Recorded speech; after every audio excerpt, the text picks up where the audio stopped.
भर दे इतनी भक्ति माँ मेरे अंग अंग में भर दे इतनी भक्ति माँ मेरे अंग अंग में जैसे राम के बजरंग में माँ जैसे राम के बजरंग में बजरंग में बजरंग में भर दे इतनी भक्ति माँ मेरे अंग अंग में भर दे इतनी भक्ति माँ मेरे अंग अंग में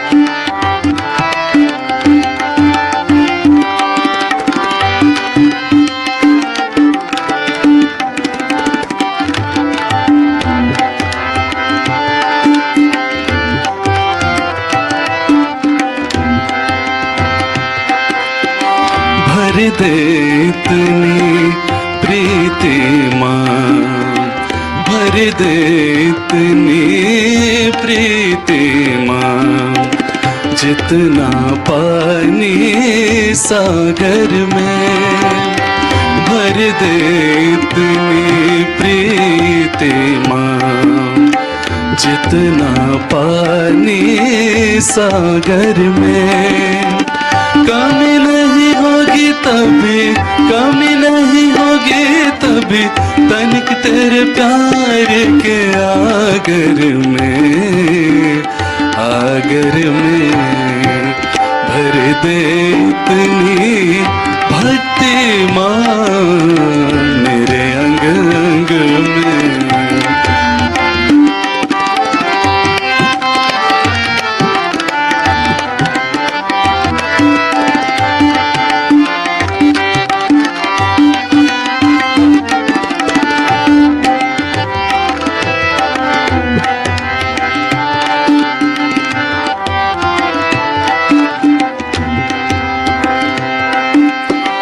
भीख तू इतनी दे दे माँ भीख तू इतनी दे दे माँ मेरी मैली चादर में भीख तू इतनी दे दे माँ मेरी मैली चादर में दर्पण हर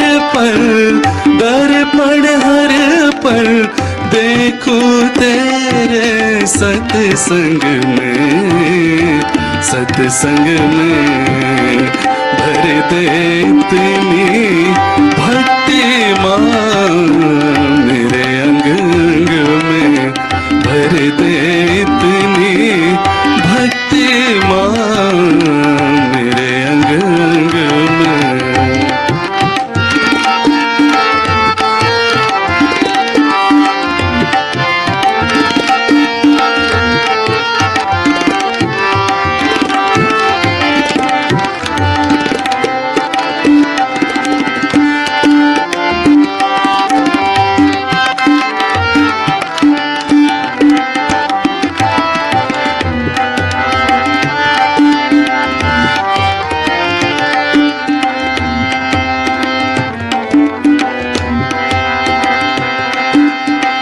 भर दे हर एक बाग को माँ प्यार के फूल कलियों से भर दे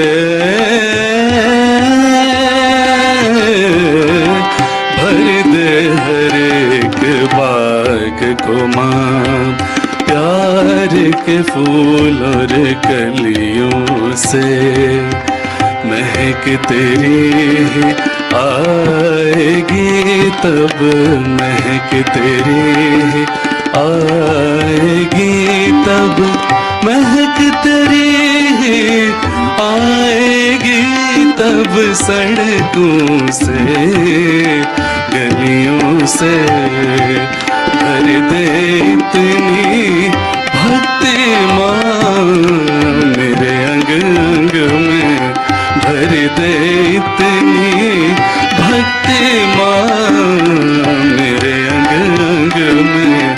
जैसे राम के बजरंग में माँ, जैसे राम के बजरंग में, बजरंग में, बजरंग में भर दे इतनी भक्ति माँ मेरे अंग अंग में, भर दे इतनी भक्ति माँ मेरे अंग अंग में, मेरे अंग अंग में, मेरे अंग अंग में।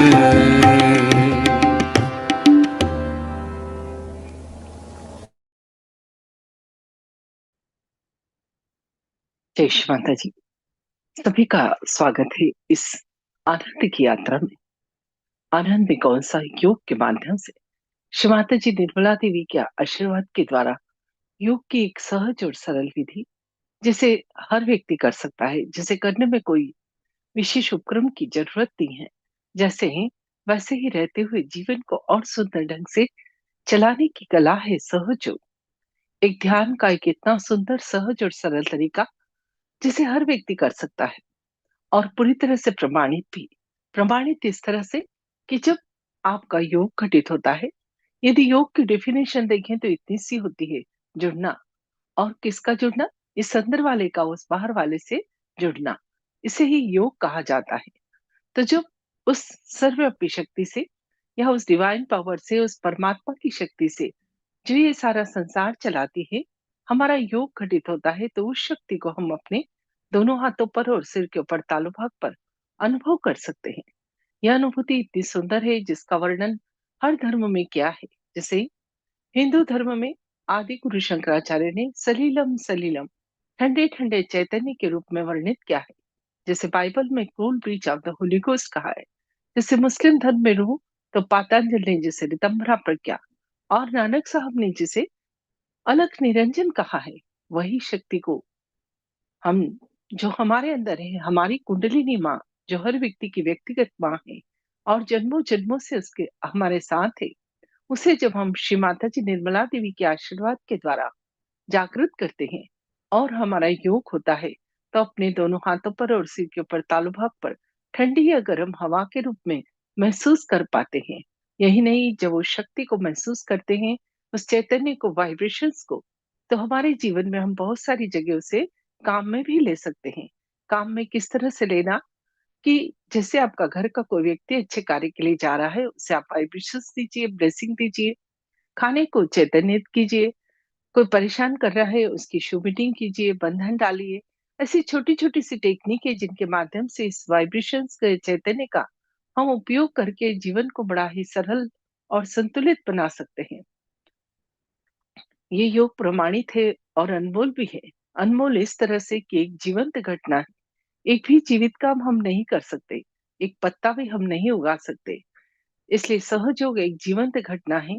श्री माता जी के आशीर्वाद से ही यह घटित होती है। और जब यह घटना घटित होती है तो इस जीवंत घटना को हम पैसों से नहीं कर सकते हैं। क्या हम धरती माँ को पैसे देकर पत्ता उगा सकते हैं? इसी तरह से इस शक्ति के जागरण के लिए कोई पैसा लिया दिया नहीं जाता है।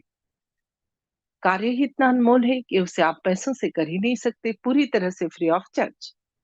तो इस तरह से सहयोग आज 180 देशों में फैला हुआ है, परंतु कहीं भी इसका कोई पैसा लिया दिया नहीं जाता है। कार्य ही इतना बड़ा है। आनंद को, शांति को क्या आप खरीद सकते हैं? यदि खरीद सकते तो लोग रोज खरीद लाते और कहते आज का दिन सुंदर गुजर गया। वो तो हमारे अंदर है। सिर्फ खुद को जानना और खुद को पहचानना है कि हम कौन हैं। ईश्वर ने कोई सबसे सुंदर रचना की है तो वो है मानव। और वो जब भी देखता है मानव जाति परेशान है तो उनकी मदद के लिए किसी न किसी स्वरूप में आता है। कभी अंशावतार, कभी पूर्ण अवतार, तो कभी गुरु के रूप में। इस समय एक ऐसे स्वरूप की आवश्यकता थी, जबकि घोर कलयुग है, जो प्रेममय हो, करुणामय हो। तो माँ का स्वरूप इस धरती पर आया, श्री माता जी निर्मला देवी का। और यह कार्य उन्होंने 5 मई 1970 को शुरू किया और आज पूरे विश्व में ये योग फैला हुआ है। ये योग हमने जब बच्चों के बीच कराया, स्कूल, कॉलेज, हॉस्टल्स में जाकर, क्योंकि मैं खुद आज करीब 30 साल से इस योग से जुड़ी हूँ और भारत के बहुत सारे शहर, दिल्ली, बॉम्बे, कलकत्ता, पुणे, सभी दूर रहने का अवसर मिला। खुद तो करती रही पर जन-जन तक भी यह सहयोग को पहुंचाती रही। तो जब बच्चों के बीच जाकर इस योग को कराया तो बच्चों के रिजल्ट तो अच्छे हो ही गए। ईक्यू, आईक्यू, ग्रास्पिंग पावर, यह सब तो ठीक है, पर जो सबसे बड़ी चीज देखी थी बच्चों के अंदर, वह थी संस्कार। ऐसे बच्चे इतने संस्कारिक होते हैं, बड़ों का बिल्कुल इस तरह से आदर करते हैं जैसे बड़े उनके लिए भगवान हो। इस तरह से बच्चों के अंदर संस्कार डलते हैं। हम चाहते हैं विश्व को परिवर्तित करना, और वाकई में यदि परिवर्तित करना है, विश्व में सुख, शांति, प्रेम और आनंद की स्थापना करनी है, तो हर व्यक्ति के अंदर ये संस्कार डालना ही होगा, जो बिल्कुल सहज और सरल है। यह कार्य बिल्कुल ऐसे ही होता है, एक जैसे एक दिए से हम हजारों दिए जला सकते हैं, उसी तरह से ये कार्य होता चला जाता है और आज पूरे विश्व में चल रहा है। जब हमने ये योग गांव में जाकर किसानों को कराया, उन्होंने सहज कृषि की, मतलब बीजों को बोने के पहले श्री माता जी के समक्ष रखा, जल रखा। जब यह चैतन्य जल और बीज खेतों में बोया, फसलों को रोज वाइब्रेशंस दिए, गणेश चतुर्थी का पाठ किया, तो किसानों का कहना था जो सालों का कर्जा था वो खत्म हो गया, क्योंकि फसल दुगनी आई, फसलों को कीड़ा नहीं लगता था। उस फसल की एक विशेष खुशबू थी। इसी तरह से काफी सारे डॉक्टर, साइंटिस्ट इस कार्य की रिसर्च पर लगे हैं कि वाकई में इस शक्ति के जागरण के बाद हमारे अंदर की कॉस्मिक दशा में क्या चेंजेस आते हैं।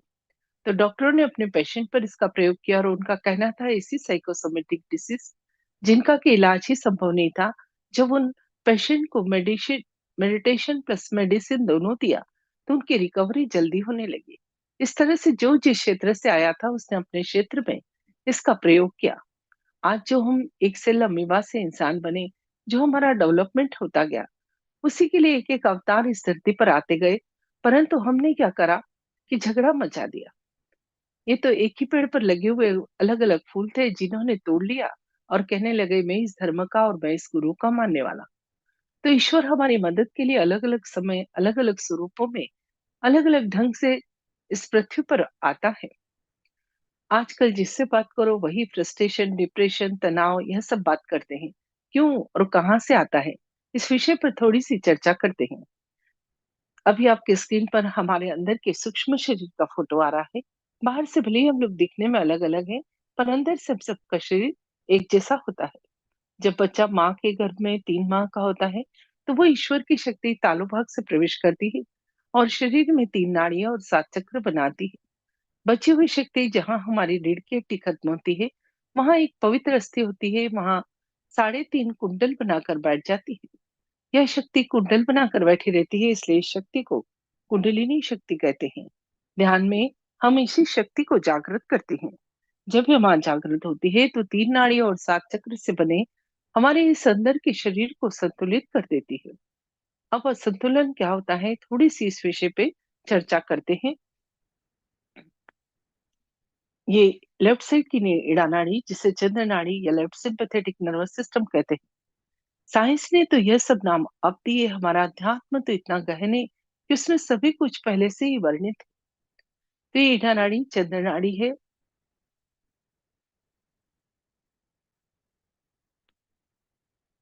और ये हमारे पास्ट के सभी कुछ इसके अंदर अंकित रहता है। जब मन में बहुत ज्यादा पुराने विचार चलते हैं, उन्हें भूल ही नहीं पाते, खुद को कोसते हैं, उदास रहते हैं, दुखी रहते हैं, तो ये इड़ा नाड़ी और ठंडी पड़ जाती है। और जब ये ठंडक हमारे अंदर आती है तो इससे लोगों को low blood pressure, depression, paralysis, इस तरह की प्रॉब्लम होती है।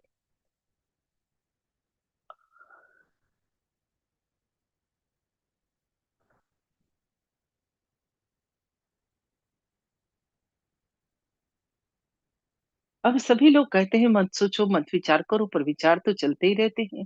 जब बच्चे बहुत ज्यादा पास्ट में चले जाते हैं, तो ऐसे बच्चे जब भी पढ़ाई करने बैठते हैं उन्हें नींद आती है। दूसरी नाड़ी पिंगला नाड़ी है, जिसे सूर्य नाड़ी कहते हैं, जो फ्यूचर की है। जब मन में बहुत ज्यादा फ्यूचर की चिंता भविष्य को लेके परेशान रहते हैं, हमेशा चिंता में लगे रहते हैं, तो ये सूर्य नाड़ी और गर्म हो जाती है।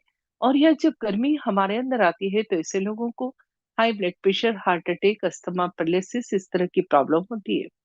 और बच्चे पढ़ाई करने बैठते हैं, मन ही नहीं लगता है, मन बहुत विचलित रहता है, माइंड बहुत डिस्ट्रैक्ट होने से वो अपने कार्य पे फोकस ही नहीं कर पाते हैं। तो जब इस शक्ति का जागरण होता है तो इसका रास्ता होता है ये मध्य नाड़ी, सुषुम्ना नाड़ी, जिसे साइंस में पैरासिम्पथेटिक नर्वस सिस्टम कहते हैं। जब इस रास्ते से यह शक्ति ऊपर उठती है, क्योंकि ये वर्तमान की या प्रेजेंट की नाड़ी है, तो जो साधक ध्यान करता है उसका चित्त धीरे धीरे वर्तमान में आ जाता है। जब चित्त वर्तमान में आ जाता है तो सबसे पहला फायदा होता है मन शांत और प्रसन्न हो जाता है। जब मन प्रसन्न हो जाता है तो बीमारियां तो आपकी आपो आप ही चली जाती है। जो आप काम करते हैं उसमें आपका पूरा फोकस होता है। पूरा फोकस आने से सफलता आपके साथ चलती है हर कार्य में। और यही नहीं, आपके अंदर से पॉजिटिव एनर्जी बहती है, क्योंकि आप गलत बात सोचते नहीं, गलत विचार करते ही नहीं है। जहां जाते हैं लोग आपको बहुत पसंद करते हैं। हाँ, इसके आने से वातावरण बहुत अच्छा हो गया। साथ ही हमारी आर्थिक, सामाजिक, भौतिक, स्वास्थ्य संबंधी दशाओं में भी धीरे-धीरे सुधार आता है। अब उसके बाद आते हैं ये चक्र। चक्र क्या है? असली में नाड़ियों के गुच्छे हैं, जो शरीर के अलग-अलग ऑर्गन्स को कंट्रोल करते हैं। हर चक्र की एक क्वालिटी है। जब ये कुंडलिनी शक्ति जागृत होती है, तो ये चक्र भी जागृत हो जाते हैं और इन पर उपस्थित देवता भी जागृत होकर हमें अपने आशीर्वाद प्रदान करते हैं।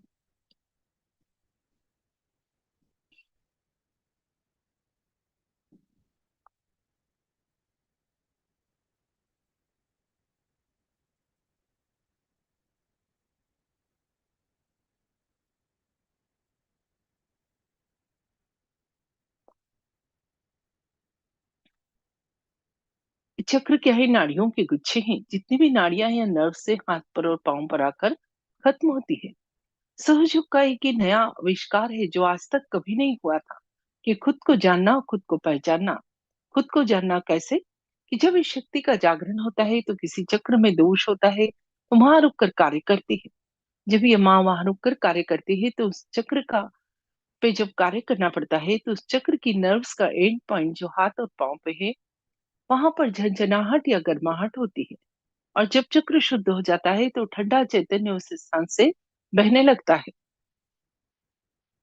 तो मूलाधार चक्र को हाथ और हथेली जहां मिलते हैं अनुभव कर सकते हैं। श्री गणेश का यह चक्र है और जब यह जागृत हो जाता है तो उनकी क्वालिटी बुद्धि, विवेक, पवित्रता, अबोधिता और मंगलमयता हमारे अंदर आती है।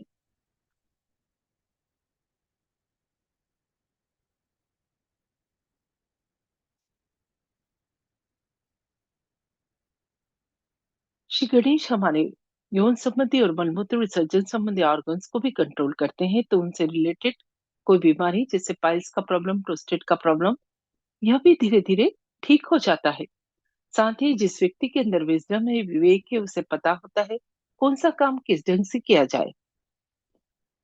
तो जब बच्चों को आप ध्यान कराते हैं तो विवेक जागृत होने से ऐसे बच्चे बहुत ही डायनामिक होते हैं।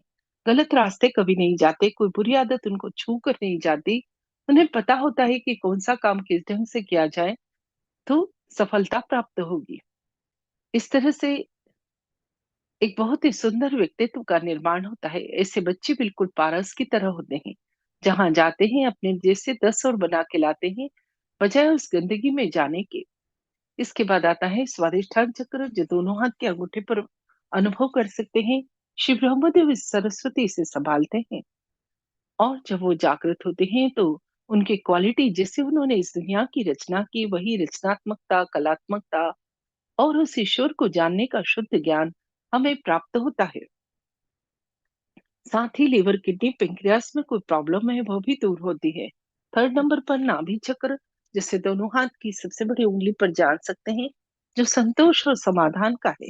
इस चक्र के जागृत होने पर व्यक्ति के अंदर समाधान आने से उसे बहुत ज्यादा जो एक चीजों के प्रति मोह रहता है, जिसके कारण वो हमेशा परेशान रहता है और गलत काम करता है, वो दूर हो जाता है। और समाधान आने से पेट संबंधी प्रॉब्लम भी दूर होती है, क्योंकि जो व्यक्ति असमाधानी है, आप देखिए उसको पेट संबंधी समस्या सदैव बनाई रहेगी और उसके चेहरे का भी एक नूर कभी नहीं रहेगा, तेज कभी नहीं रहेगा। यदि ये भवसागर है, वॉइड जो गुरुओं का स्थान है, जो दोनों हाथ की हथेली के बाहर हिस्से में आप फील कर सकते हैं। जब कुंडलिनी माँ यहाँ आती है, इस भवसागर में आकर हमारा गुरु तत्व जागृत करती है, तो हम स्वयं के गुरु बन जाते हैं। कहीं मत्था टेकने की, पैसा खर्च करने की जरूरत ही नहीं है। और जब बच्चों में यह गुरु तत्व जागृत होता है, तो इंटरव्यू, ग्रुप डिस्कशन, वाइवा, भाषण प्रतियोगिता, इन सब में वो पूरे कॉन्फिडेंस के साथ अपनी बात को व्यक्त करते हैं। उसके बाद आता है हृदय चक्र, जिसे दोनों हाथ की छोटी उंगली पर फील कर सकते हैं, जो माँ जगदम्बा का है। आप देखिए, जब डर लगता है तो यहाँ की स्टर्नम बोन तेजी से धड़कती है। तो जब यह हृदय चक्र जागृत होता है, तो आपको पूर्ण सुरक्षा प्राप्त होती है। कभी आपको डर नहीं लगता, कोई आपको छू नहीं सकता। कभी एक्सीडेंट भी हुआ तो आप पूर्णतः सुरक्षित रहते हैं। आपका इम्यूनिटी सिस्टम स्ट्रांग रहता है। उसके बाद आता है विशुद्धि चक्र। आज इस चक्र पर ही हम विस्तार से बात करते हैं। हम कोशिश करते हैं कि एक चक्र पर विस्तार से बात करें और बाकी सभी चक्रों पर शॉर्ट में, ताकि नए और पुराने आने वाले लोग इस चीज को ठीक से समझ सके। तो यह विशुद्धि चक्र गले में होता है और ये 16 पंखुड़ियों का बना है। इन पंखुड़ियों को मेडिकल की भाषा में सबप्लेक्सस और चक्र को प्लेक्सस कहते हैं। यह विशुद्धि चक्र 16 पंखुड़ियों का बना हुआ है। इसकी जो पंखुड़ियां बाईं तरफ जाती है बायां, जो दाईं तरफ जाती है दायां, और जो मध्य में रहती है मध्य चक्र कहलाता है। यह आपकी स्क्रीन पर बहुत सुंदर ढंग से इस विशुद्धि चक्र के बारे में दिखाया गया है। इसकी सिर पर स्थिति, इसकी दोनों हाथों पर स्थिति, इसकी पांव पर स्थिति और शरीर में इसकी स्थिति। यह विशुद्धि चक्र की जो पंखुड़ियां बाईं तरफ जाती है बायां विशुद्धि चक्र कहलाता है। यहाँ पर विष्णु माया का स्थान होता है, जो श्री कृष्ण की बहन है, जिनके कारण आसमान में बिजली चमकती है, जिनके प्रकोप से ही, गुस्सा होने पर ही ये जलजला आता है, भूकंप आता है, अतिवृष्टि होती है। लिफ्ट विशुद्धि पर श्री विष्णु माया का स्थान है। यदि आपकी दृष्टि में खराबी है, आपकी दृष्टि अपवित्र है, आपके भाई बहन के संबंध अच्छे नहीं है, तो लेफ्ट विशुद्धि चक्र खराब होने से आपको एंजाइना वगैरह इस तरह की प्रॉब्लम होती है। इसे ठीक करने के लिए लेफ्ट हैंड शिव माता जी की तरफ और राइट हैंड को गर्दन और कंधा लेफ्ट साइड में जहां मिलता है वहां पर रखते हैं, और गर्दन को दाईं तरफ या राइट साइड में घुमाकर यहाँ पर आपको 16 बार कहना होगा, माँ मैं आत्मा हूँ, इसलिए मैं निर्दोष हूँ। आपके ऐसा कहने मात्र से ही, क्योंकि अब आपका योग हो गया है, आपकी सभी प्रार्थनाएं पहुंचने लगी है। जो भी प्रॉब्लम इस लेफ्ट विशुद्धि से रिलेटेड है, धीरे धीरे ठीक हो जाएगी। साथ ही लेफ्ट के सभी चक्र, क्योंकि चंद्र नाड़ी पर हैं, उसके और ठंडा होने से ही खराब होते हैं, तो हम उसे गर्मी देते हैं, कैंडलिंग करते हैं। पर ये कैंडलिंग सिर्फ 5 मिनट करना है। कैसे करना है, ये यूट्यूब चैनल पर ट्यूटोरियल वीडियोस में आप देख लीजिए। अब आते हैं राइट विशुद्धि, जिसका स्थान राइट कंधा और गर्दन जहां मिलता है वहां पर होता है। यहाँ पर विठ्ठल रुक्मिणी का स्थान है। जब श्री कृष्ण द्वारका जाकर राजा बन गए थे, जब व्यक्ति बहुत कड़वा बोलता है, तंबाकू खाता है, इस तरह के व्यवहार से उसके राइट विशुद्धि में खराबी आ जाती है। इसके लिए राइट हैंड श्री माता जी की तरफ और लेफ्ट हैंड को गर्दन और कंधा जहां मिलता है वहां पर रखकर गर्दन को बाईं तरफ या लेफ्ट साइड घुमाकर यहाँ पर आप श्री विठ्ठल रुक्मिणी से प्रार्थना करें कि मेरी वाणी में मधुरता दो। ऐसी 16 बार आपको प्रार्थना करने से इस चक्र के दोष दूर होते हैं। साथ ही मध्य के चक्र और राइट साइड के चक्र फुट सोकिंग से ठीक होते हैं। फुट सोक या नमक के पानी में पाँव रखना, यह भी आप YouTube पर ट्यूटोरियल वीडियोस में देख सकते हैं। मध्य विशुद्धि चक्र पर राधा कृष्ण का स्थान है। जब वो जागृत होते हैं तो वाणी में मधुरता, व्यक्तित्व में आकर्षण, साक्षी भाव, डिवाइन डिप्लोमेसी, ये सारी क्वालिटी हमारे अंदर धीरे धीरे डेवलप होती है। साथ ही दोनों कंधों पर श्री चक्र और ललित चक्र होते हैं। जब इन्हें कंधों को हम एक्सपोज करते हैं, खुला रखते हैं, तो इन कंधों में प्रॉब्लम आ जाती है। स्पेंडोलाइटिस, थायराइड, इस तरह की बीमारियां होती हैं। इसलिए महिलाओं को सदैव कंधों को ढककर रखना चाहिए। पुरुषों को सदैव अपने अंदर बनियान पहनना चाहिए। इस तरह की कुछ जो हमारी सांस्कृतिक बातें हैं, शिव माता जी ने सिखाई है अपने इन चक्रों को शुद्ध रखने के लिए। साथ ही दोनों भुवों के मध्य में हंसा चक्र होता है। जो सत सत विवेक का है, जैसे हंस दूध और पानी को अलग करता है, दूध पी लेता है और पानी छोड़ देता है, वही क्वालिटी हमारे अंदर धीरे धीरे आ जाती है। पर जब व्यक्ति को कम उम्र में ही ज्यादा जिम्मेदारी आ जाती है तो साइनस की प्रॉब्लम हो जाती है। उसे ठीक करने के लिए लेफ्ट हैंड माता जी की तरफ और राइट हैंड के अंगूठे के पास वाली उंगली को दोनों भुवों के मध्य में रख दें तो और घुमाएं उसको क्लॉकवाइज और प्रार्थना करें, माँ कृपा करके मुझे सत सत विवेक प्रदान करो। तो आपको इस तरह की प्रॉब्लम से भी धीरे धीरे छुटकारा मिलेगा। यह चक्र आकाश तत्व का बना हुआ है, ईथर एलिमेंट का। जब हम उस विराट से जुड़ जाते हैं, उसके अंग प्रत्यंग बन जाते हैं, तो हम उससे एक होने से हमारी पर्सनल कोई प्रॉब्लम नहीं रहती। सारी प्रॉब्लम वो ईश्वर ही देखता है। हम उस विराट के अंग प्रत्यंग हो जाते हैं। इस तरह से आज हमने इस विशुद्धि चक्र के बारे में जाना। अब कल हम आज्ञा चक्र के विषय में जानेंगे। रोज हम कोशिश करते हैं एक चक्र पर विस्तार से समझाने की, ताकि नए और पुराने आने वाले लोग इस चीज को समझ सकें। आज्ञा चक्र का स्थान कपाल के मध्य और सर के पीछे होता है। इस चक्र से ऊपर जाना बहुत ही कठिन काम था, क्योंकि इसकी जो क्वालिटी है बहुत ही कठिन, क्षमा करना। क्योंकि यहाँ पर लेफ्ट नाड़ी राइट में और राइट नाड़ी लेफ्ट में जाकर ईगो और सुपर ईगो के अहंकार और प्रत्यहंकार के दो बैलेंस बन जाते हैं, जो कुंडलिनी माँ के मार्गों को अवरुद्ध कर देते हैं। परंतु श्री माता जी के आशीर्वाद से जब यह क्षमा की शक्ति आती है तो यह आज्ञा चक्र पर ये दोनों बैलून्स पिचक जाते हैं और कुंडलिनी माँ इस आज्ञा चक्र से ऊपर उठकर सिर के ऊपर तालु भाग पर सहस्त्रार चक्र पर पहुंच जाती है। जहाँ लिम्बिक एरिया में एक तालु भाग पर एक ब्रह्मरंध्र होता है, वो खुल जाता है और कुंडलिनी माँ इस ब्रह्मरंध्र का भेदन कर उस चारों तरफ फैली हुई परमात्मा की शक्ति से हमारा योग करा देती है। और जब योग घटित होता है तो उस शक्ति को दोनों हाथों पर और सिर के ऊपर तालु भाग पर अनुभव कर पाते हैं, ठंडी या गर्म हवा के रूप में, जो भी इसी वक्त आप अनुभव करेंगे।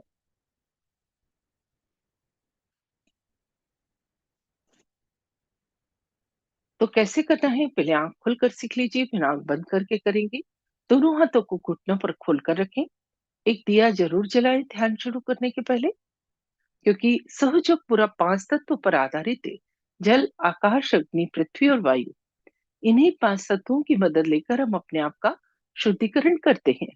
जैसे एक मिट्टी का खिलौना टूट गया तो आप मिट्टी लगाकर जोड़ सकते हैं, ऐसे ही इन पांच तत्वों का उपयोग करके हम अपने शरीर को संतुलित कर सकते हैं। तो सबसे पहले सीधा हाथ या राइट हैंड धरती पर रखें। जो नीचे नहीं बैठ सकते हैं, ऊपर बैठे हैं, वो हाथ को साइड में छोड़ दे। फिर अपना लेफ्ट हैंड या बायां हाथ कोहनी से मुड़कर आकाश की तरफ। फिर दोनों हाथ धरती मां पर हथेलियों को चिपका कर रखें। फिर सीधा हाथ हृदय पर, राइट हैंड को हार्ट पर रखें। यही हाथ अपने कपाल पर, यही हाथ सर के पीछे और यही हाथ सर के ऊपर तालू पर रखेंगे। थोड़ा सा देख लीजिए। इस तरह से हथेली की चमड़ी से सिर की चमड़ी को 7 बार घुमाएंगे। जिस तरह से घड़ी का काटा घूमता है, वहीं पे हाथ ऊंचा करके उस शक्ति को फील करेंगे। थोड़ा आगे पीछे, थोड़ा दाएं बाएं और तालू से ऊपर नीचे कर कर देखेंगे। फिर दूसरे हाथ से भी देखेंगे और दोनों हाथ आकाश की तरफ करके गर्दन पीछे करके एक प्रश्न पूछेंगे। बस इतना ही करना है। जैसा इसका नाम है उतना ही सहज और सरल, जिसे हर व्यक्ति कर सकता है, जिसे करने में कोई तकलीफ न हो। तो अभी आपकी स्क्रीन पर श्री माता जी का फोटो आ रहा है। वो फोटो बहुत खास है, कहीं बाजार में नहीं बिक्री होता है। इस फोटो से निकलने वाली चैतन्य की किरणें ही हमारी इस कुंडलिनी शक्ति के जागरण में हमारी मदद करती है। इस फोटो का एक विशेष कोफिशिएंट है, आकार प्रकार है।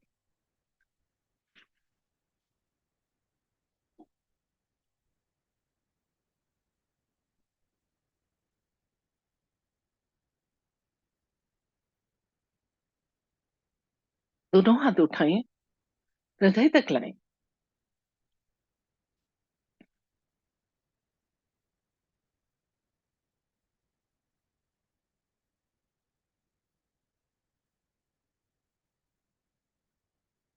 यहाँ पर आप प्रार्थना करें पूर्ण हृदय से, माँ कृपा करके मुझे योग प्रदान करो।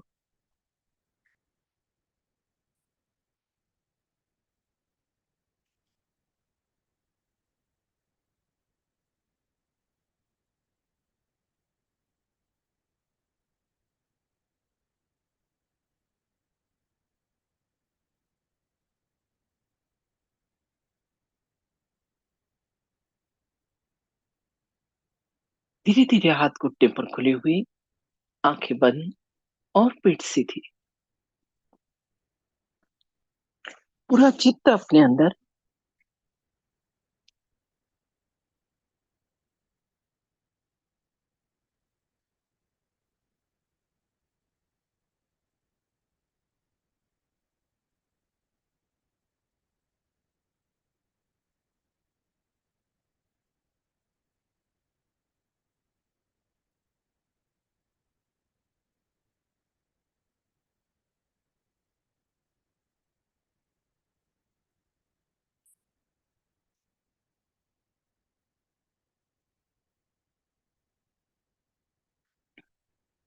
दोनों हाथ घुटने पर खुले हुए, आंखें बंद और पीठ सीधी। सहयोग की एक ही शर्त है, आपकी इच्छा होनी चाहिए। यदि मन में कोई शंका है, संदेह है, तो यह शक्ति का जागरण नहीं होगा। पूर्ण इच्छा के साथ बैठे।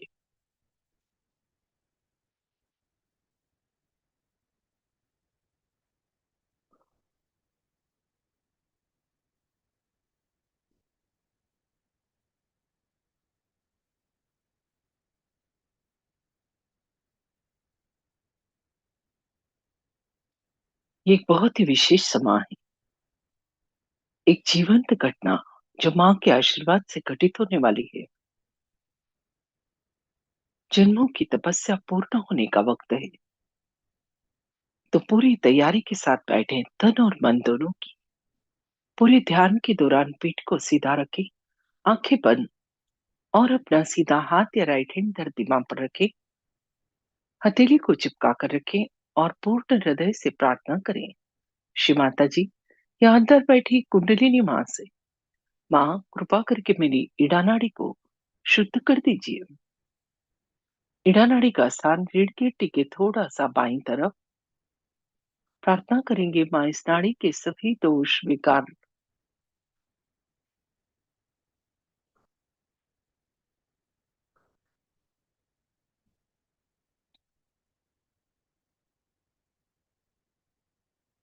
जन्मों जन्मों से आई खराबियां, वो संस्कार, सारी अशुद्ध इच्छाएं सीधे हाथ के द्वारा धरती माँ में समा दो।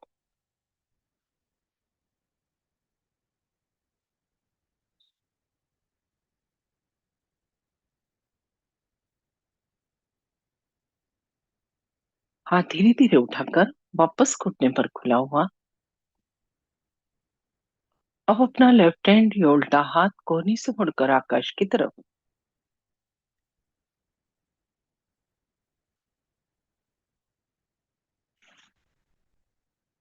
पिंगला नाड़ी के शुद्धिकरण की प्रार्थना, उसका स्थान रीढ़ की हड्डी के थोड़ा सा दाईं तरफ या राइट साइड में। प्रार्थना करेंगे, माँ इस नाड़ी के सभी दोष विकार, भविष्य की चिंताएं, अतिरिक्त गर्मी कृपा करके लेफ्ट हैंड के द्वारा आकाश तत्व में समा दो।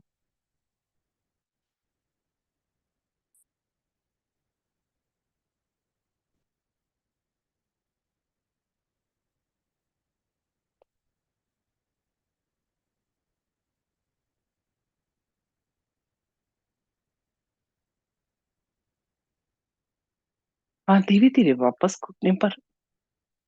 अभी दोनों हाथ धरती माँ पर।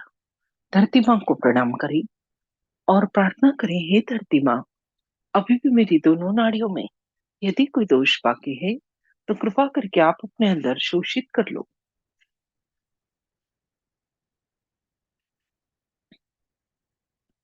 चित्त को मध्य नाड़ी से सुषुम्ना नाड़ी पर लाए। इसका स्थान रीढ़ की हड्डी के मध्य में। दोनों हाथ घुटने पर खुले हुए।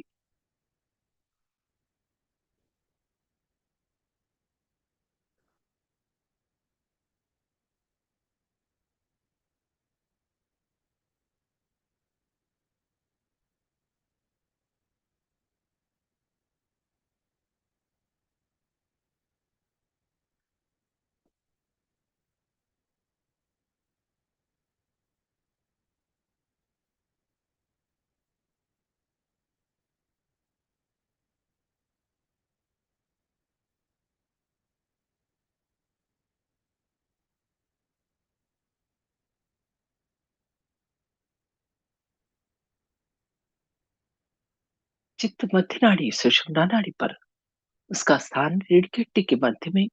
शिव माता जी से पूर्ण हृदय से प्रार्थना, माँ कृपा करके इस सुषुम्ना नाड़ी को जागृत कर दो और मुझे वर्तमान में ले आओ।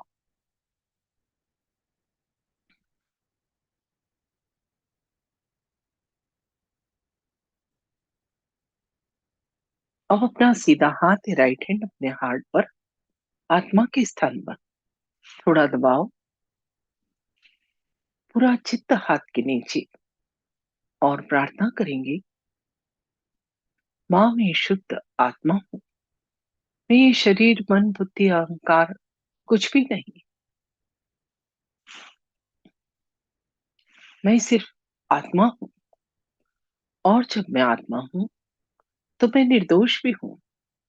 आत्मा में कोई दोष नहीं होता। पूरे विश्वास के साथ कही। जब हम इस तरह से कहते हैं तो अंदर बैठी कुंडलिनी माँ बहुत प्रसन्न होती है और जागृत होने के लिए तैयार होती है।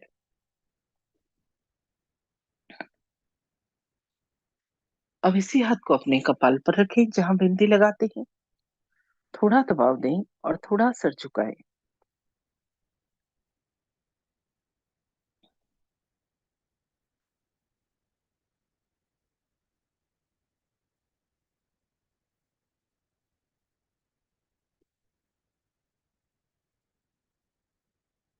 यहाँ पर कहीं, माँ आज मैंने सबको क्षमा किया और अपने आप को भी क्षमा किया।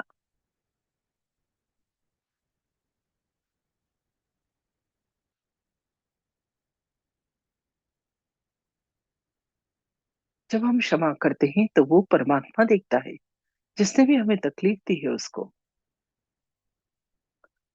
अब इसी हाथ को सर के पीछे रखें और गर्दन थोड़ी सी पीछे झुकाए। यहाँ पर कहें, माँ जाने अनजाने में उस परमात्मा की शान के खिलाफ यदि हमसे कोई कार्य हुआ है तो क्षमा करो। परमात्मा क्षमा का सागर है, दया का सागर है। हमारी सभी गलतियों के लिए क्षमा करता है। अब यही हाथ उठाकर हथेली को तान कर सिर के ऊपर तालू पर रखें। उंगलियों को थोड़ा फैला दें और तान लें। हाथ को बिना उठाए हथेली की चमड़ी से सिर की चमड़ी को बिल्कुल धीरे धीरे 7 बार घुमाएं, घड़ी के कांटे की दिशा में, क्लॉकवाइज डायरेक्शन में। और प्रार्थना करें, श्री माता जी कृपा करके मुझे आत्म साक्षात्कार दो, सेल्फ रियलाइजेशन दो। उस सर्वव्यापी शक्ति से जो ये सारा संसार चलाती है, मेरा योग करा दो। उस शक्ति की अनुभूति दो। हाथ घुमाना बंद। धीरे धीरे हाथ वापस घुटने पर खुले हुए। थोड़ी देर ध्यान लगाएं। चित्त को तालु पर, दोनों हाथ घुटने पर खुले हुए, आंखें बंद और पीठ सीधी।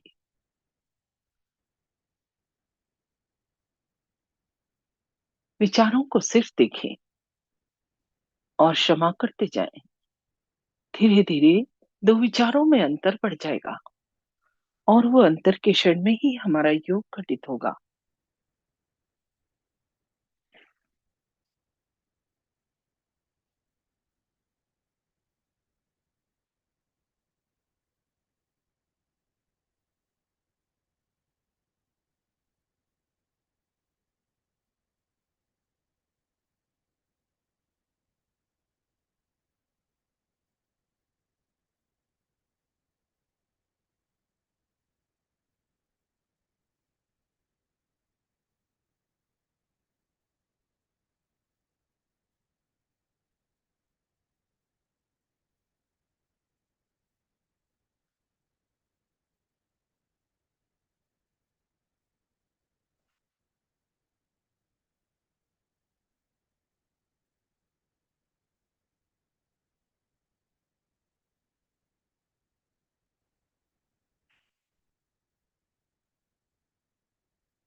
आंखें बंद ही रखें और अपना अटेंशन दोनों हाथ की हथेली और उंगलियों के टिप्स पर लाए। क्या महसूस हो रहा है अनुभव करें। हाथों में ठंडा या फिर गर्म, उंगलियों के टिप्स पर कुछ झंझनाहट, कुछ हथेली भी गोल घूमता हुआ या हाथ भारी हो गए हों, ऐसा कुछ भी दोनों हाथ में या एक हाथ में महसूस होगा।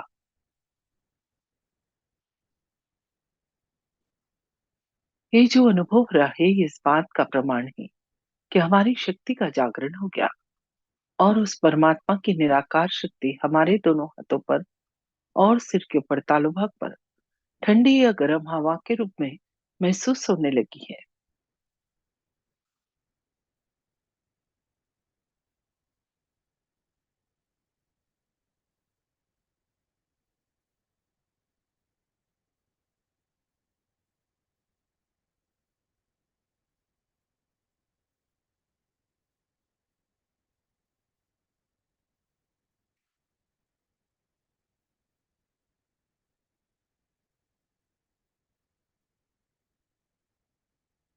ये इस बात का प्रमाण है कि हमारा योग हो गया है। और अधिक जानने के लिए सीधे हाथ को उठाकर सिर के ऊपर तालू पर लाए। हाथ को बालों से 4-5 इंच ऊपर और अनुभव करें। तालू से निकलती हुई ठंडी या गर्म हवा हथेली को छूती हुई। कंफर्म करने के लिए हाथ थोड़ा तालू से आगे पीछे, थोड़ा दाएं बाएं और तालू से ऊपर नीचे कर देखें। किसी किसी को तो बहुत ऊपर तक ठंडक की अनुभूति होती है। वापस हाथ नीचे ले आए। अभी दूसरे हाथ से चेक करें। हाथ को तालू से बालों से 4-5 इंच ऊपर और अनुभव करें चैतन्य लहरियों को जो तालू से निकल रही है और हथेली को छू रही है। बहुत ही सूक्ष्म घटना है, इसलिए ध्यान से अनुभव कीजिएगा। हाथ थोड़ा तालू से आगे पीछे, थोड़ा दाएं बाएं और तालू से ऊपर नीचे कर देखें। अभी अपने दोनों हाथ आकाश की तरफ और गर्दन पीछे। यहाँ पर एक प्रश्न पूछे, माँ के यही वो शक्ति है जो सारा संसार चलाती है? क्या यही परमात्मा के प्रेम की शक्ति है? क्या यही डिवाइन पावर है? उत्तर में हमारे हाथों पर और स्पष्ट अनुभूति होगी। जो अनुभूति हो रही थी वो और बढ़ जाएगी। ये इस बात का प्रमाण है कि हमारा प्रश्न सही है। हाथ धीरे धीरे वापस घुटने पर कुछ सेकंड शांत और अपने अंदर देखें इस समय की स्थिति को। क्या मन शांत है, प्रसन्न है, विचार कम है? यदि इसका उत्तर हाँ है तो दोनों हाथ जोड़ लें। अंदर बैठी कुंडलिनी माँ और श्री माता जी को धन्यवाद स्वरूप प्रणाम करें। धीरे धीरे आंखें खोलें और अपने हाथ भी खोल लें। जय श्री माता जी। जिन्होंने भी आज पहली बार ज्वाइन किया या कुछ ही दिनों से आ रहे हैं, सभी से मेरी रिक्वेस्ट है लगातार इस सेशन को तब तक अटेंड करें जब तक चक्रों नाड़ियों का ज्ञान और चैतन्य की अनुभूति नहीं हो जाती। उसके बाद आप हमारे गहन ध्यान का सेशन अटेंड कर सकते हैं जिसकी जानकारी अभी आपको दी जाएगी। जय श्री माता जी। जय श्री माता जी सभी को। जो भी साधक आज पहली बार जुड़े हैं, आपसे विनती है कि कुछ दिन इस सेशन को आप ज़रूर देखें। धीरे धीरे सभी चक्रों और नाड़ियों की जानकारी आपको मिलेगी और इसी के साथ आपकी अनुभूति भी बढ़ेगी।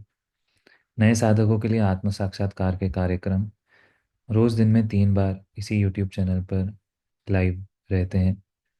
पहला कार्यक्रम सुबह 8 बजे, दूसरा दोपहर 4:15 और तीसरा रात 7:45 बजे। अपनी सुविधा अनुसार आप कोई सा भी कार्यक्रम अटेंड कर सकते हैं।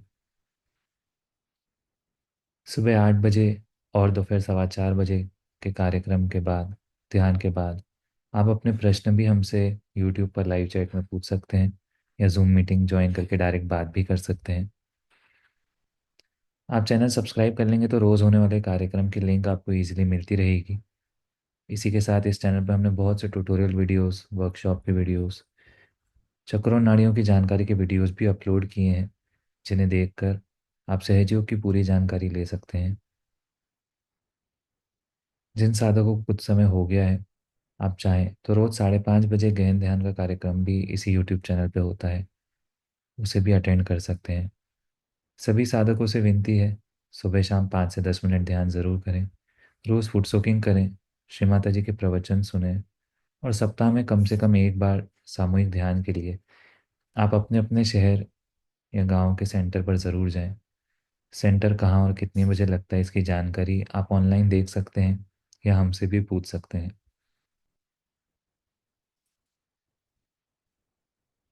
नए साधकों के लिए हम एक बार और बताना चाहेंगे कि आपकी कोई भी प्रश्न है तो सुबह 8 बजे या दोपहर 4:15 बजे के कार्यक्रम में ध्यान के बाद आप अपने प्रश्न हमसे लाइव पूछ सकते हैं।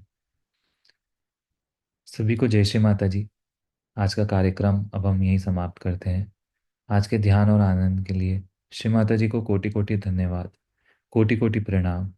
जय श्री माता जी।